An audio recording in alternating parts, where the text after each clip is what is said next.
इसके ऊपर आपके रिएक्शंस क्या है? जी, सबसे पहले तो ये बहुत एक सेकंड मेरा अलार्म बज रहा से रिलीज हो रही है, क्या कहेंगे आपका फर्स्ट रिएक्शन टेक? है। जी, सबसे पहले रिएक्शन ये है कि मतलब thank you so much to the supreme court कि उन्होंने बैन हटाया। और पहली चीज़ ये है कि जब साइन भी की थी फिल्म, जब शुरू भी की थी, तब भी पता था कि कुछ ऐसी चीज़ें हो सकती हैं। लकीली इतनी लंबी नहीं चली, मतलब ऑब्वियसली हमें 55 कट्स मिले सेंसर में। Then there have been other reasons. हम मेन ये देख रहे हैं कि एक ट्रूथ है जिसको बताया जा रहा है, और ये सच्चाई लोगों के सामने आनी चाहिए।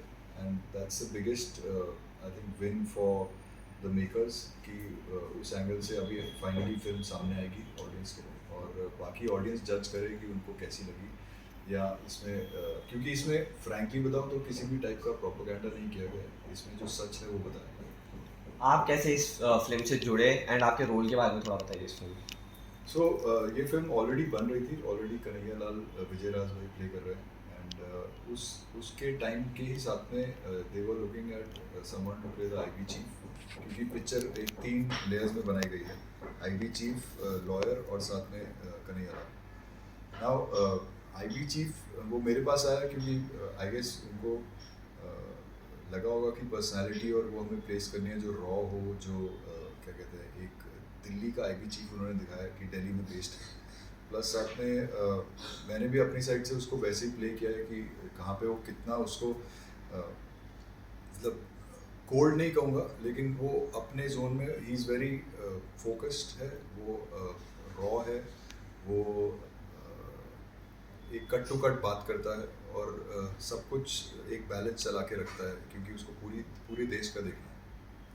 आप कैसे प्रिपेयर करते हैं खुद को मेंटली एंड इमोशनली जब आपको इतने सेंसिटिव इशू पे आप मूवी कर रहे हैं तो?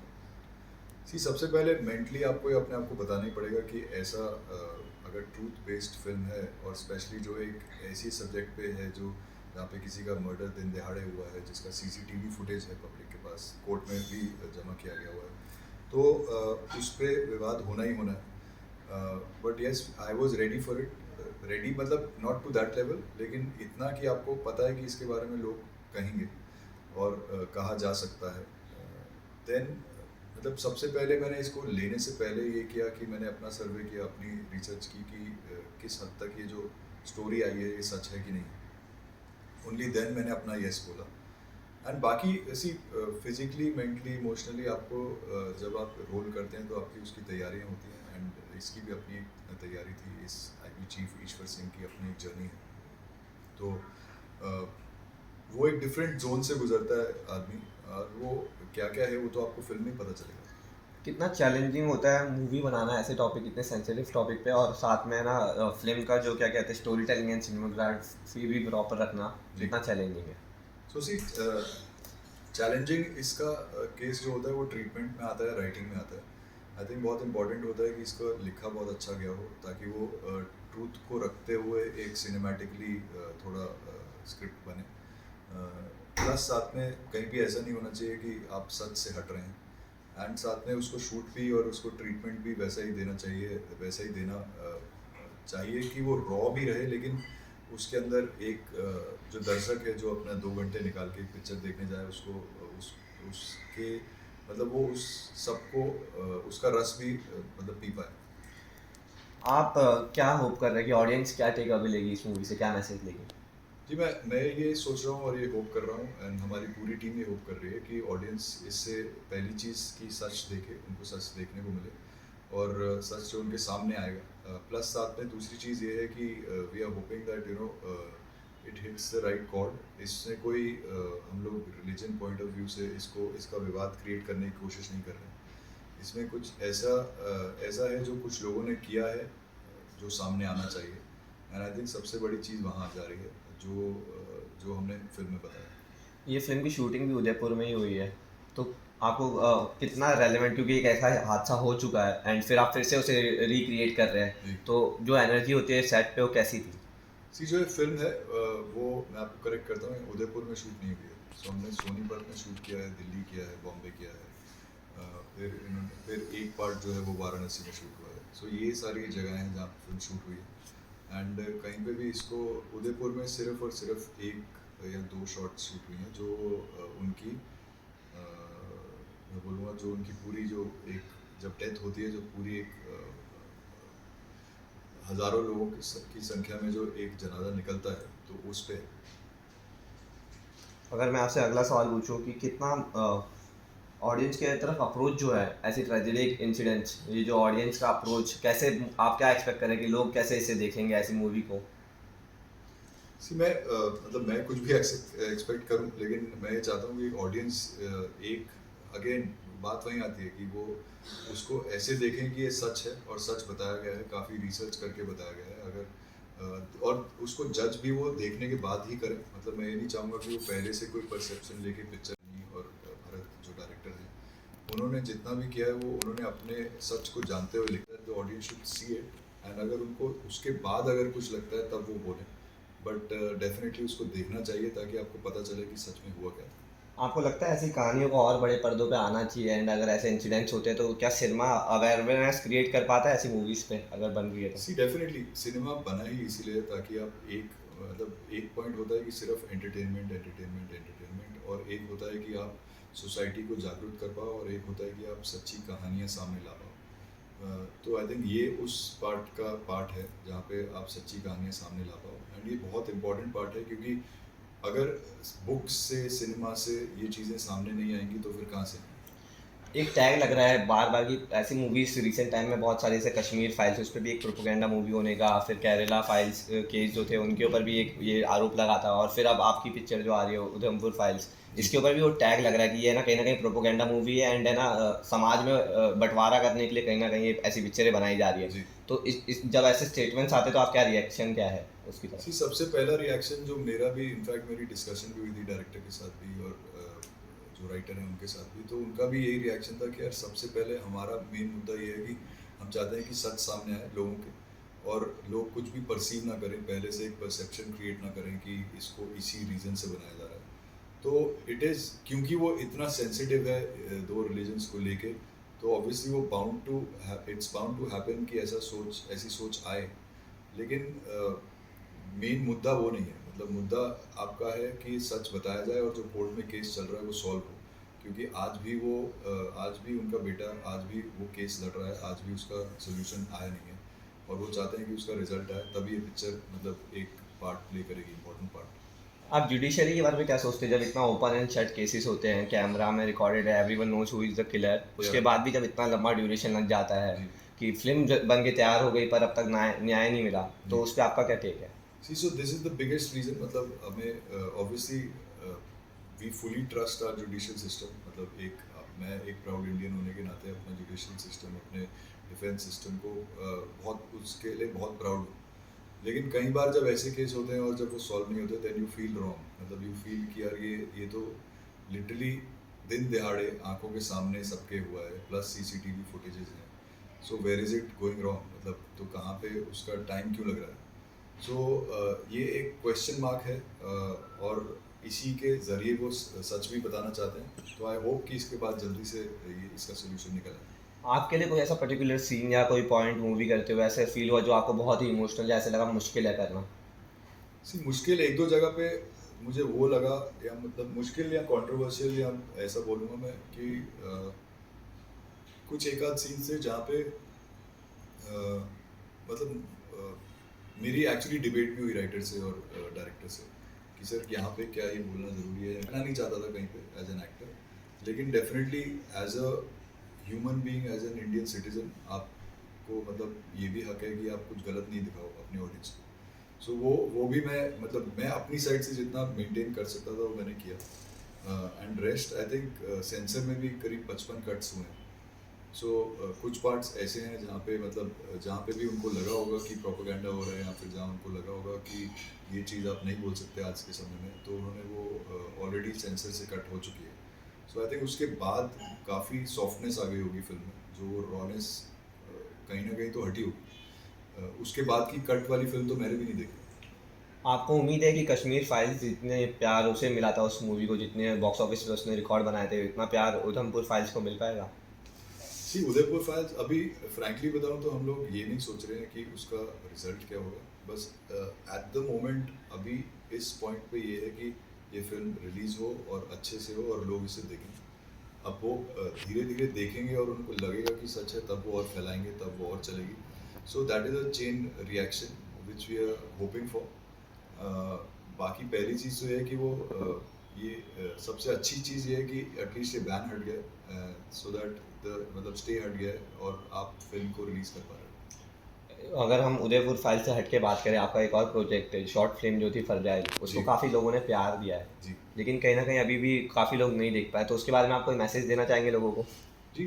फ्रजाइल एक फिल्म है जो हमने फ्रजाइल एक सिंड्रोम के ऊपर बनाया है. ये एक ऐसा सिंड्रोम है जो अब तक सिर्फ 2 से 3% इंडियंस को पता है इसके बारे में. ये एक इनहेरिटेड कंडीशन के ऊपर है जो ऑटिज्म के स्पेक्ट्रम में आती है और नॉन क्योरेबल है. इसमें फ्रजाइल हमने नाम इसलिए रखा है क्योंकि फ्रजाइल एक मनोस्थिति है पेरेंट्स की, जो एक माँ बाप होते हैं, केयर टेकर होते हैं ऐसे स्पेशल चाइल्ड के, उनके ऊपर क्या बीतती है उसके बारे में फिल्म है. प्लस साथ में लोगों को अवेयर करने के लिए कि फ्रजाइलेक्स असली में क्या होता है, और इसका एक छोटा सा टेस्ट आप कराएं तो आप उससे अपने बच्चे को या अपनी मतलब काफ़ी ज़िंदगियां बचा सकते हैं. टॉकिंग अबाउट फिटनेस, अगर हम बात करें, जी. आपकी फिटनेस भी काफ़ी अच्छी है, एंड आज के टाइम में, रिसेंट टाइम में काफ़ी फिटनेस के ऊपर लोगों का ध्यान जा रहा है. सो आप क्या कहेंगे फिटनेस के बारे में? आपको कैसे मेंटेन कर पाते इतनी मुश्किल हालात में भी? जी. नहीं, हालात मुश्किल नहीं है, वो तो आपका इट्स लाइक मतलब एक पॉइंट के बाद आपके लिए वो एक दिनचर्या होती है, डेली रूटीन का पार्ट होता है.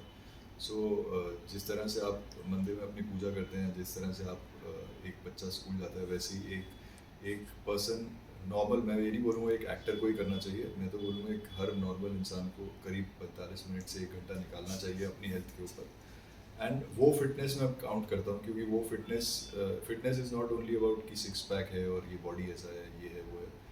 बट वो इसलिए क्योंकि आप करते हैं एक फिजिकली, ताकि आप एक्टिव रहें, आपके इंटरनल ऑर्गन्स ठीक चलते रहें. क्योंकि eventually with age, with time, सब कुछ अंदर से थोड़ा थोड़ा थोड़ा ख़राब होना शुरू हो सकता है. तो बट उसके लिए आपको डेफिनेटली एक रूटीन फॉलो करना चाहिए, आपको अच्छी डाइट खानी चाहिए, आपको पानी ज़्यादा पीना चाहिए. एंड आई थिंक नींद भी बहुत इंपॉर्टेंट है, स्लीप इज़ वेरी इंपॉर्टेंट. सो ये सब का आप ध्यान रखेंगे तो ऑटोमेटिकली यार आप भी फिट रहेंगे. 15 अगस्त अभी आने ही वाला है, जी. नेशनल हमारा इंडिपेंडेंस डे. जी. तो आप क्या सोचते हैं, आपके लिए क्या है देशभक्ति या राष्ट्रवाद? जी, मेरे लिए तो देशभक्ति मतलब मेरे लिए बहुत मायने रखती है. मेरे मम्मी का जितना भी साइड है, मतलब जो मेरे नान के हैं, मेरे मामा जी हो गए, ये सब डिफेंस से ही हैं. मतलब मेरे मामा जी इज एन एक्स मतलब रिटायर्ड कर्नल है. तो प्लस साथ में मेरे नाना जी एसपी थे दिल्ली हरियाणा के. सो ये एक जोन है जो मैं भी शायद अगर एक्टर नहीं होता तो शायद मैं आर्मी में होता. तो ये एक चीज़ है जो मेरे लिए बहुत क्लोज है. कोई भी चीज़ जहाँ इंडिया की होती है, मतलब जब मैंने मिस्टर इंडिया जीत के मिस्टर इंटरनेशनल के लिए रिप्रेजेंट किया था, तो मेरे लिए बहुत प्राउड मोमेंट था कि आप अपनी कंट्री को रिप्रेजेंट कर रहे हो लंदन में खड़े होकर मिलेनियम डोम में. एंड और फिर वो जीता, तो उस पर मतलब एक इट्स इवन बेटर फीलिंग कि आप एक ऐसी पोडियम पे इंडिया का नाम रोशन कर रहे हो जहाँ पे mister Greece, mister US, mister ये सारे खड़े हैं. So all this gives me a very very good feeling. बहुत प्राउड मोमेंट है और अब आने वाला है, तो इट्स अ ग्रेट ओकेजन है. आपके अपकमिंग प्रोजेक्ट्स के बारे में कुछ बताइए, क्या शूट कर रहे हैं आजकल? सो सी अपकमिंग में अभी मैं जैसे अभी थोड़े दिन पहले ही बाहर आ गया. सो उमेश जी की फिल्म है, उमेश शुक्ला सर की. So now that is gonna come out. That is something जो एक डार्क ह्यूमर स्पेस में है. वो एक मतलब मैं उसे मतलब एक सर्वाइवल स्टोरी है, एक जो डार्क ह्यूमर स्पेस के अंदर है, और इससे ज़्यादा मैं उसके बारे में अभी नहीं बता सकता. वो मैं हूँ, मतलब दिव्या खोसला, नील, मैं, यशपाल शर्मा सर, छाया कदम, सुशांत सिंह, ये उसकी कास्ट है. And then there is a series with Rohan Sippy sir, that's for Jio Hotstar again. वो नवाज भाई उसके अंदर, नवाजुद्दीन, मैं, दिया मिर्ज़ा, देन देर इज़ रहमत, गौरव एंड जेसन. हाँ, सो ये उसका कास्ट है. आपका टेक सोशल मीडिया, क्योंकि हम सोशल मीडिया के ज़माने में रह रहे हैं, तो सोशल मीडिया पे ट्रोल्स भी काफ़ी होते हैं, पॉजिटिव कमेंट्स भी होते हैं, तो जी. आपका टेक क्या है ऑन सोशल मीडिया, सी और आप कितने एक्टिव हैं? मैं एक्टिव हूँ सोशल मीडिया पे, और होना चाहिए ऐसा मेरी टीम्स भी बोलती हैं. बट मैं मतलब मैं एक्चुअली वो जो नेचुरली निकलता है वही करता हूँ. बट या आई फील कि ट्रोलिंग इज़ डेफिनेटली समथिंग जो अगर आपको उतना शौक नहीं है सोशल मीडिया का, या आप उतने हार्ड स्किन नहीं हो, तो वो आपको इफ़ेक्ट कर सकता है. जैसे मतलब मुझे ट्रोलिंग मुझे फ्रैंकली बहुत पसंद नहीं है. लेकिन पसंद किसी को भी नहीं है, आई एम श्योर. लेकिन कुछ लोग करना भी चाहते हैं, कुछ लोग करवाना भी चाहते हैं, क्योंकि उनको लगता है इससे अच्छा है, इससे हमारा और नाम होता है, इससे हमारी और हाइप होती है। बट आई फील कि अगर वो सही चीज़ पे हो रही है तो ठीक है, बट कई बार वो जैसा कि उदयपुर फाइल्स है, वो एक प्रोपोगेंडा बेस्ड फिल्म कहलाई जा रही है, या कश्मीर फाइल्स, या फिर आपका ताशकंद फाइल्स। बट वैसे प्रोपोगेंडा बेस में अगर ट्रोलिंग होती है तो फिर वो कहीं ना कहीं हर्ट करता है, क्योंकि एक लिटरली एक पूरी एक कम्युनिटी आपके पीछे होती है, और वो आपको कुछ भी बोल सकती है, which is wrong. I think जब तक आप सच ना जानें या सच ना देखें, तब तक आपको ऐसा नहीं बोलना चाहिए। प्लस साथ में मी बीइंग एन एक्टर, मैं तो अपना काम कर रहा हूँ, और अपनी तरफ से जितना रिसर्च हुआ उसको जान के फिर मैं अपना काम कर रहा एक क्विक रैपिड फायर आपके साथ। हूँ। जी। आपका फर्स्ट रिएक्शन जब आप सुनते हैं camera rolling? Action. Action. Bollywood और ओटीटी ज़्यादा एक्साइटिंग क्या है आप? सी आई थिंक बॉलीवुड ओटीटी दोनों ही एक्साइटिंग है, क्योंकि मेरे हिसाब से दोनों में एज एन एक्टर तो आप सेम ही काम करते हैं, कैमराज भी सेम यूज होते हैं, तो और होमवर्क भी आप उतना ही करते one role that change your life? हैं। One role that change my life, so I would say Arjun Singh Rathore, 1920, my first film. One poster you would love to work again with? Work again, actually there lot of them, मतलब ऐसा कुछ नहीं है कि I would, so I would love to work with, again ना, अगर मैं शुरू से शुरू करूँ तो फिर तो बहुत सारे नाम हैं। कोई एक? I am thinking Nawazuddin, and I would say Neil Nawazuddin, then I would से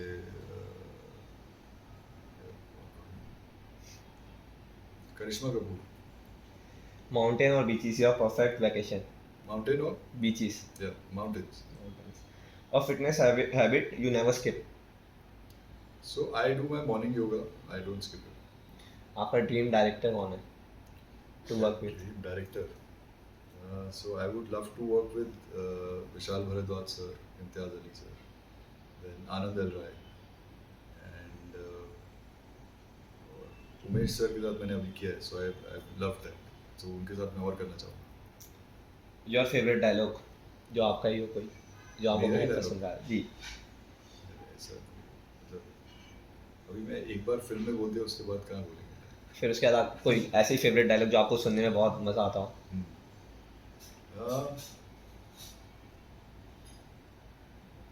तो मुझे सबसे ज़्यादा एक्चुअली सुनने में जो मज़ा आता है वो it's not Hindi dialogue, it's actually an English dialogue from a movie way Rocky. आज ही करो, क्योंकि ये मत बोला करो कि तुम कल से शुरू करोगे, आपको आज से ही शुरू करना है, और आज से ही शुरू करके ही आप आगे बढ़ोगे। So this is the meaning of the dialogue, so that is my favourite dialogue ever. आपको अगर खुद को डिस्क्राइब करना हो एक वर्ड में तो क्या वर्ड होगा वो? मैं बोलूँगा परसिस्टेंट, मतलब एक बंदा जो लगे रहता है, जो अपने मतलब जो जो एक होता नहीं है कि अपना थोड़ा चलाते रहते हैं। आपका रियल लाइफ हीरो कौन है? मेरे रियल लाइफ हीरो मेरे में बहुत सारे लोग हैं, रियल लाइफ से बहुत सारे लोग हैं, मतलब so my mama ji, my nana ji, my father in law, then मेरी वाइफ। मतलब मैं एक्चुअली मैं डेली रूटीन के जो लोग अपने आसपास भी होते हैं और उनको आप देखते हो, तो उनमें से आप कुछ ना कुछ ऐसा निकाल लेते हो जो आपको बहुत अच्छा लगता है, तो मेरे को I like to learn from people. तो I think, and otherwise I love how Amitabh Bachchan sir is, how Shahrukh Khan sir is, so मतलब there is so much to take out of everyone है। मतलब अगर आप डिसिप्लिन्ड, अगर आप जैसे अक्षय कुमार सर हो गए या ऋतिक रोशन हो गए, तो अगर ये लोग आप ऐसे नहीं होंगे तो आप डेफिनेटली आप कैसे आगे बढ़ेंगे। वेब सीरीज और फिल्म सारा टफ क्या है करना? नहीं, इसमें कुछ टफ नहीं है, दोनों अच्छे हैं, और दोनों में आई थिंक काम ये होता है कि फिल्म में एक 2 घंटे की फिल्म होती है, तो फिल्म में सब लेयर्स नहीं होती हैं, सब मतलब लेयर्स होती हैं, लेकिन सब मैं बोलूँगा कि स्ट्रीम्स नहीं होती जहाँ पे एक कैरेक्टर की बैक स्टोरी पे जा रहे हैं। लेकिन वेब सीरीज़ में एक कैरेक्टर की अगर 5 कैरेक्टर्स हैं तो पाँचों कैरेक्टर्स की बैक स्टोरी में भी आप जा सकते हैं, फिर बेसिकली आप उतने घंटे और खेलते हैं। सो आई थिंक वो ज़्यादा इंटरेस्टिंग हो जाता है कई बार, और एज एन एक्टर आपके पास बहुत और स्कोप बढ़ जाता है। One thing your fans don't know about you? There are lot of things which they don't know about me अभी तक। And there lots which they know. So अभी नॉट नो वाली मुझे पता नहीं है कौन सी. आपका फेवरेट क्रिकेटर? मेरा favourite cricketer Virat Kohli Virat Kohli. And M S Dhoni If और अभी Siraj. if not actor, what you would be? So if not an actor मैं या तो आर्मी में होता या फिर मैं ऑटोमोबाइल इंडस्ट्री में होता. Most challenging role till date जो आपने प्ले किया हो? सो मैं most challenging till date has been Shankar. ये बगावत में है, शूद्रा 2. ये एक फिल्म है जो अभी आने वाली है. ये भी 4 बार सेंसर हो चुकी है. उसमें मैंने एक दलित का रोल प्ले किया है और वो अगेन ओबीसी के ऊपर है. एंड देन मतलब वो पूरा तो वो 800 साल पुरानी पिक्चर है. मतलब 800 साल पीछे जाती है और वहाँ की पूरी एक जंगल की कहानी. नाइट आउल और early riser? There early riser and night also. मतलब सो मैं सोता काफ़ी लेट हूँ और कम ही सो जाता हूँ. Yeah, that's all. Thank you. Thank you. Thank you.